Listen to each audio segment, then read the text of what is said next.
পাটকল, চিনিকল, textile, রেশম সবই ছিল রাজশাহীর। এখনও এসব রাষ্ট্রায়ত্ত প্রতিষ্ঠান আছে। এরই মধ্যে বন্ধ হয়ে গেছে পাটকল, অন্যগুলোও চলছে ধুকে ধুকে।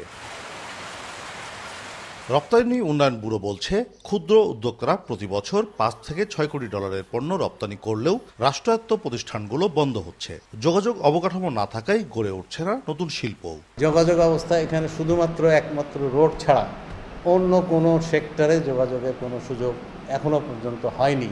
বিশেষ করে ট্রেনে হয়নি, আকাশপথে হয়নি, পানিপথে তো হয়নি। কর্মসংস্থান বাড়াতে প্রতি বছর সরকারের কাছে প্রস্তাবনা পাঠান ব্যবসায়ীরা, কিন্তু আমলে নিয়ে নেই কোনো পরিকল্পনা। নতুন শিল্প কারখানা নয়, আগেরগুলোই চালুর দাবি এই ব্যবসায়ী নেতার। আমরা চাই এই অঞ্চলে যেহেতু ভারী শিল্প নাই, সেহেতু এই যে রাষ্ট্রীয়ত্ব যে 4টা শিল্প আছে, টেক্সটাইল মিল আছে, সুগার মিল আছে, সেরিকালচার আছে, আমাদের জুট মিল আছে, এই মিলগুলান যদি চালু করতে পারি তাহলে এই অঞ্চলে যে কর্মসংস্থানের যে একটা ঘাটতি সেটা কিন্তু অনেক অংশে পূরণ হবে। দৃশ্যমান কিছু উন্নয়ন হলেও দীর্ঘ সময় কর্মসংস্থান বাড়াতে কোনো উদ্যোগ নেই রাষ্ট্রের। ফলে রাজশাহীতে বাড়ছে বেকারত্ব। নতুন কিছু প্রযুক্তি নির্ভর কর্মসংস্থানের সুযোগ তৈরি হলেও তা অপরিকল্পিত। উন্নয়নের পাশাপাশি যদি কর্মসংস্থান না হয় তাহলে এই উন্নয়ন বৃথা বলে আমি মনে করি। কারণ শিক্ষিত অশিক্ষিত যে হারে বেকার সমস্যা মনে করেন হচ্ছে, বেকাররা আজ হতাশ, এবং এই হতাশার কারণে কিন্তু অনেক অসামাজিক কর্মকাণ্ড হচ্ছে, ছিনতাই হচ্ছে, মাদক সেবন হচ্ছে। মাদক খেয়ে আজ হতাশায় মনে করেন যুবকরা যে কোনো ধরনের কর্মকাণ্ড করছে।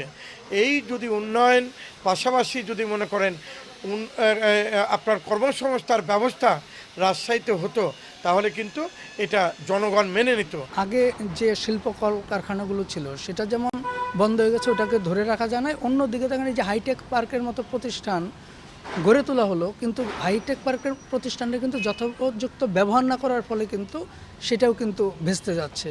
তো এইটা আমার কাছে মনে হয় যে বেকারত্বের অন্যতম একটা কারণ। অন্যদিকে এই যে হাইটেক পার্ক সব বিভিন্ন যে প্রতিষ্ঠান গড়ে তোলা হলো, এটা কেন করা হলো সেটা কিন্তু সুস্পষ্ট পরিকল্পনার অভাব বলে আমার কাছে মনে হয়। ব্যবসায়ী নেতারা বলছেন, রাজশাহীতে কৃষি নির্ভর শিল্পের কাঁচামাল ও দক্ষ জনবল সহজলভ্য। রাষ্ট্রের পরিকল্পিত সহযোগিতা পেলে এসব বন্ধ শিল্প কারখানার চাকা ঘুরবে আবারও। সেই সঙ্গে গড়ে উঠতে পারে নতুন শিল্প। কাজী শাহেদ, দেশ টিভি, রাজশাহী।